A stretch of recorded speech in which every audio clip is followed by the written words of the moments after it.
प्रणाम है उन परमपिता परमेश्वर को जिनकी इच्छा के बिना इस संसार में एक पत्ता भी नहीं हिलता। प्रणाम है महर्षि वेदव्यास को जिनकी दिव्य लेखनी ने महाभारत के प्रत्येक प्रसंग को युगों तक सुरक्षित रखा। प्रणाम है भीष्म पितामह को जिनकी प्रतिज्ञा, त्याग और धर्मनिष्ठा आज भी संसार के लिए प्रेरणा है। प्रणाम है उन सभी ऋषियों और महापुरुषों को जिनके आदर्श हमें सत्य, धर्म और कर्तव्य के मार्ग पर चलना सिखाते हैं। क्या एक महान साम्राज्य बिना उत्तराधिकारी के रह सकता है? क्या एक प्रतिज्ञा जो धर्म की रक्षा के लिए ली गई हो वही भविष्य में पूरे राजवंश के लिए संकट बन सकती है?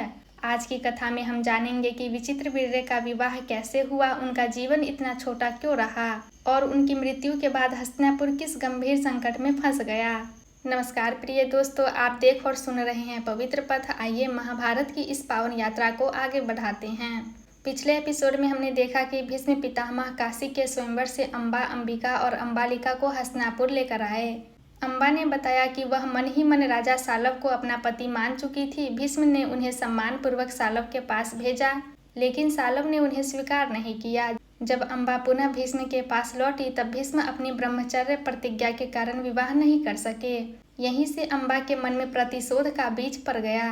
अम्बा के चले जाने के बाद हस्तिनापुर में विवाह की तैयारियां आरंभ हुई।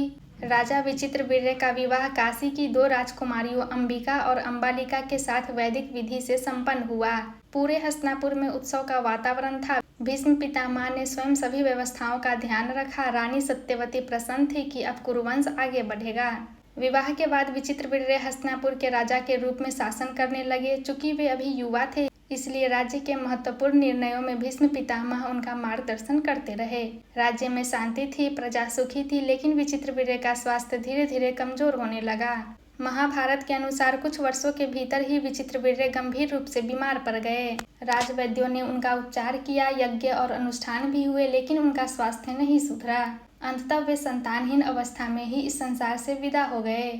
उनकी मृत्यु से पूरा हस्तिनापुर शोक में डूब गया। रानी सत्यवती के दोनों पुत्र अब इस संसार में नहीं थे। चित्रांगद पहले ही वीरगति को प्राप्त हो चुके थे, अब विचित्रवीर्य भी नहीं रहे।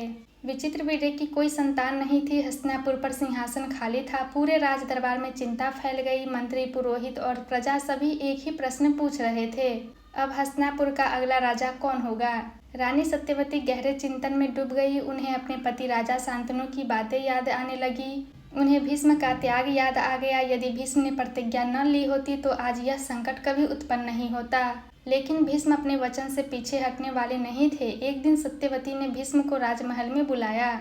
उन्होंने कहा, पुत्र, कुरुवंश समाप्त होने के कगार पर है, तुम अपनी प्रतिज्ञा छोड़ दो। अंबिका और अम्बालिका से विवाह कर लो और इस वंश को आगे बढ़ाओ। भीष्म ने अत्यंत विनम्रता से उत्तर दिया, माता, मैं आपके चरणों का सम्मान करता हूँ, लेकिन मैं अपनी प्रतिज्ञा किसी भी परिस्थिति में नहीं तोड़ सकता।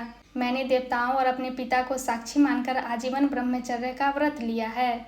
मेरे लिए प्राण त्यागना संभव है, परंतु प्रतिज्ञा त्यागना नहीं। सत्यवती समझ गई कि भीष्म का निर्णय कभी नहीं बदलेगा।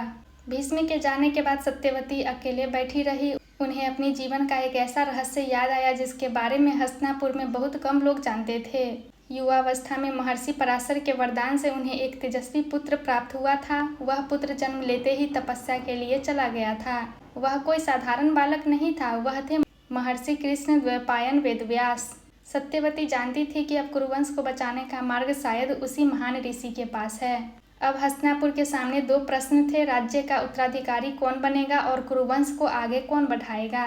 इन दोनों प्रश्नों का उत्तर एक ऐसे निर्णय में छिपा था जो आने वाले समय में धृतराष्ट्र, पांडु और विदुर के जन्म का कारण बनेगा। और यही तीन नाम आगे चलकर महाभारत की पूरी कथा की नींव बनेंगे। कर्तव्य और प्रतिज्ञा दोनों महान होते हैं, लेकिन कभी कभी जीवन ऐसी परिस्थितियां भी लाता है जहां हर निर्णय कठिन हो जाता है। भीष्म ने अपने वचन की रक्षा की, सत्यवती ने अपने वंश की रक्षा का मार्ग खोजा।